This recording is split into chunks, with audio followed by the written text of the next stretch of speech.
Kesha was spectacular. I just want to tell you that in the arena, you could have heard a pin drop as everyone fought with Kesha or listened as Kesha fought through every single syllable of that performance. It was so emotional. It was so gut-wrenching. It was so perfect being flanked by those other women. And I got to tell you, after the performance, she walked backstage. She was crying. She was hugging everyone.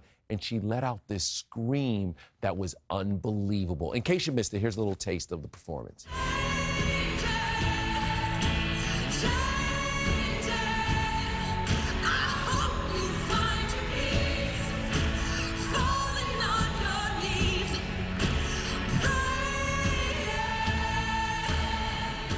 There were so many emotional moments, and there were also, when I say emotional moments, some of those emotional moments were political. But, you know, you saw the tribute to not only the people who perished in Las Vegas, but also the victims in Manchester. That was another moment that really tugged at your heartstring when you were inside in that arena. But also the political messages were incredible. And boy, from Hillary Clinton popping up in a James Corden skit to Janelle Monáe's speech to Logic when he took the stage and he added the speech at the end of the Suicide song. You know, I was reading the prompter along with Logic, and he went off script and began to ad-lib some of what the president had said, where he quoted the president. That was not cleared by the folks at the Grammys, but it went over big in the arena, and everyone stood up and clapped. U2 at the Statue of Liberty, everybody, you know, those were moments that really captivated the audience because everybody was kind of focused on a hyper-political message.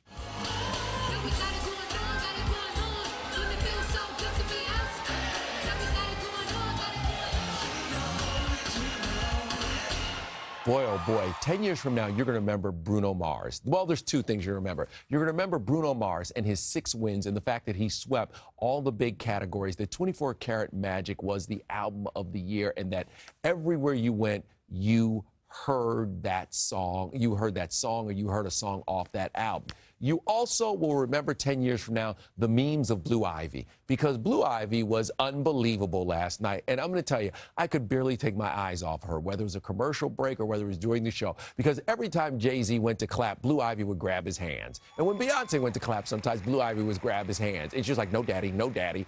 It was amazing because no matter how famous you are, your children just see you as mommy and daddy, and you are at any moment capable of embarrassing them. So Blue Ivy had control of the moment, and even though it could have been a rough night for Jay-Z because he was 0 for 8, nominated for 8 Grammys, didn't win a single one, Blue made it fun. And I think that is one of the reasons, if you listen to his speech when he went on CNN with Van Jones, or you listen to the conversation they had, one of the things he talked about was being a father and the love he feels for his family, and that's what keeps he and Beyonce bound. And that was a moment where he was grounded because he was there with his family. And Blue Ivy, we'll never forget that. We will never forget her in that moment.